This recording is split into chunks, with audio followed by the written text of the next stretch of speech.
Halo teman-teman semua, selamat datang di channel Tokunime. Di sini kami akan membahas lanjutan anime Tokyo Revengers yang kami ambil dari manga canonnya. Sehingga bagi teman-teman yang hanya ingin menonton dari animenya saja, saya sarankan untuk berhenti menonton sampai di sini.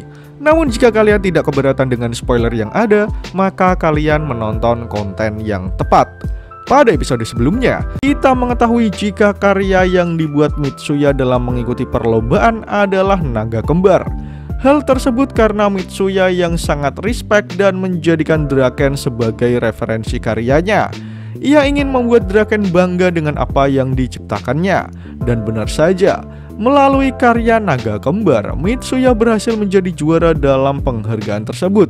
Namun hal yang mengejutkan terjadi, di mana Mitsuya memilih untuk menolak penghargaan yang diberikan kepadanya karena ia lebih memilih untuk bergabung bersama pasukan Takemichi.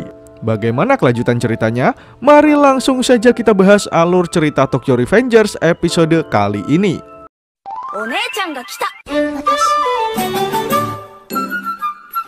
Panel pertama menunjukkan Hakai dan Takemichi yang sedang berunding mengenai posisi Chifuyu sebagai penasehat geng.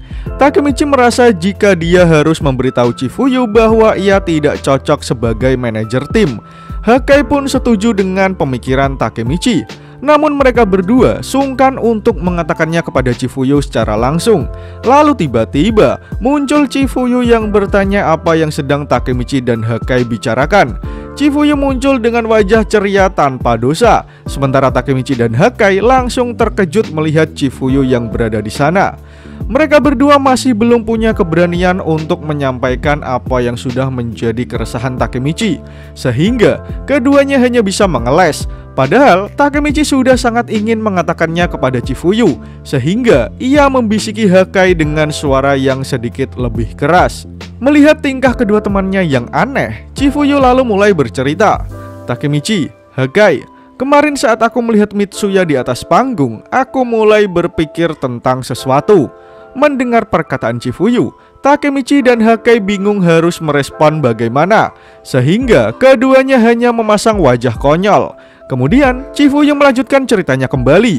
Kala itu Mitsuya bertemu dengan Chifuyu, Hakai, Takemichi dan juga Inui. Mitsuya pun bertanya, "Ada apa Chifuyu? Kenapa dengan formalitas ini?" Lalu tanpa basa-basi, Chifuyu menyampaikan maksud tujuannya. "Mitsuya, bisakah kau mengambil alih jabatanku di geng ini?" Hakai, Takemichi dan Inui di belakangnya hanya bisa termenung. Sementara Mitsuya bertanya kembali apa maksud dari perkataan Chifuyu. Lalu Chifuyu mulai berkata lagi, "Tentu sebagai penasehat, aku masih kurang dibandingkan denganmu.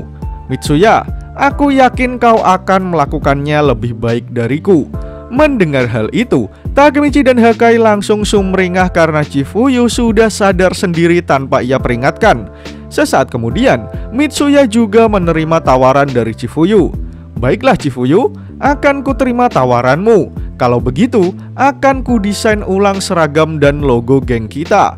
Kita harus mengubah nama timnya juga." Chifuyu pun terlihat lega dengan apa yang dikatakan Mitsuya. Namun Takemichi dan juga Hakai terlihat lebih lega daripada Chifuyu. Setelah pembicaraan itu, Mitsuya lalu menyampaikan jika lawan yang dihadapinya adalah Kanto Manji. Oleh karena itu, mereka harus serius. Chifuyu yang mendengarnya menjawab jika ia sudah serius sejak awal. Namun Takemichi dan Hakai menjawab jika Mitsuya adalah suara dari orang-orang. Itu sebabnya mereka sangat setuju dengan pendapat Mitsuya. Sesaat kemudian, Mitsuya berkata pada Takemichi jika Pachin dan Pehyan juga akan bergabung dengan mereka. Mendengar hal itu, Takemichi senang bukan main, karena itu artinya gengnya akan bertambah lebih besar. Namun bukan hanya itu saja, karena Inui menambahi jika ia juga berhubungan dengan Kawata bersaudara, dan mereka akan bergabung dengan geng Takemichi. Smiley bahkan marah karena dia tidak diajak terlebih dahulu. Takemichi pun makin tersenyum bahagia mendengarnya. Hakai hanya bisa meringis karena ia menganggap mereka sebelumnya hanya sekumpulan orang-orang bodoh. Kemudian Mitsuya berkata, "Sekarang jumlah kita ada 9 anggota pendiri tim, yaitu Takemichi. Kami mengandalkanmu, Kapten." Mitsuya mengatakan hal tersebut dengan menggenggam tangannya ke arah Takemichi, yang membuatnya terlihat sangat keren. Sementara Takemichi sendiri hanya bisa tersenyum, karena dengan ini ia yakin bisa melawan Kanto Manji. Lalu Mitsuya bertanya, apa kira-kira Takemichi akan mengajak orang lain? Dan dengan tersenyum, Takemichi menjawab jika ia memang akan mengajak orang lain, karena ia tahu orang yang tepat yang harus Takemichi ajak bergabung. Beberapa hari kemudian, Takemichi berhadapan dengan Takeomi. Dengan rokok surya di tangan, Takeomi bertanya pada Takemichi apa ia ingin bertemu dengan Senju.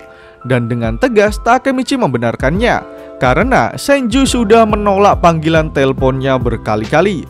Takeomi yang sudah mengerti keadaannya lalu menyuruh Takemichi untuk mengikutinya. Namun ia berkata pada Takemichi jika Senju sedang tidak bersemangat setelah konflik tiga dewa. Kemudian Takemichi diantar Takeomi ke sebuah gedung. Saat berjalan menuju ke sana, Takemichi merasa jika ia mengenali tempat tersebut. Benar saja, tempat itu adalah tempat persembunyian Brahman kala masih aktif dahulu. Namun kini kondisinya sangat sepi. Hanya ada Senju, Takeomi, dan juga ia sendiri. Sangat kontras jika dibandingkan dengan era kejayaan Brahman dahulu. Takemichi lalu berjalan mendekati Senju, sementara Takeomi hanya melihatnya dari kejauhan. Tetapi tiba-tiba Senju berkata, "Sudah cukup Hanagaki, aku sudah belajar dari pertarungan itu. Aku tidak punya kesempatan menang melawan Maiki, bahkan melawan Shout. Karena kekalahanku, Brahman kini berakhir." Takeomi yang mendengar keputusasaan adiknya hanya bisa termenung. Sementara Senju melanjutkan perkataannya, jika sekarang ini Kuaragi Senju sudah pensiun. Sebelum kalian lanjut nonton, bantu kami untuk menekan tombol subscribe dan nyalakan loncengnya supaya kalian tidak ketinggalan informasi menarik dari channel Tokunime. Namun Takemichi dengan wajah penuh semangat menolak perkataan Senju. Tidak Senju, ini belum berakhir. Senju yang masih terpuruk meminta Takemichi untuk tidak menatapnya dengan tatapan seperti itu. Sementara Takeomi mencoba untuk menenangkan Senju dengan mengatakan jika ia akan menyesali ini jika menolaknya.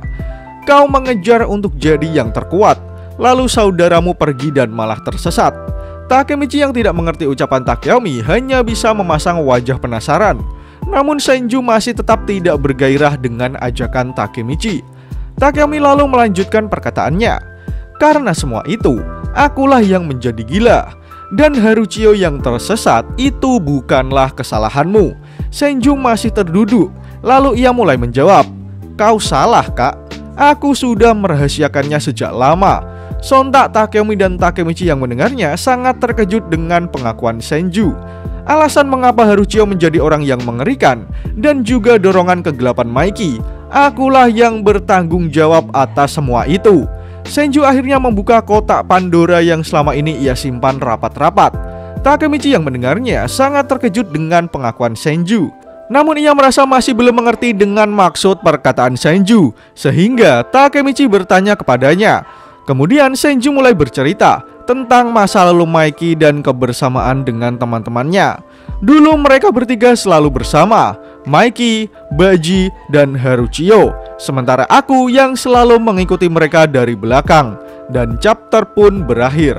Pada episode kali ini, kita ditunjukkan kebesaran hati Chifuyu yang meminta Mitsuya untuk menggantikan posisinya.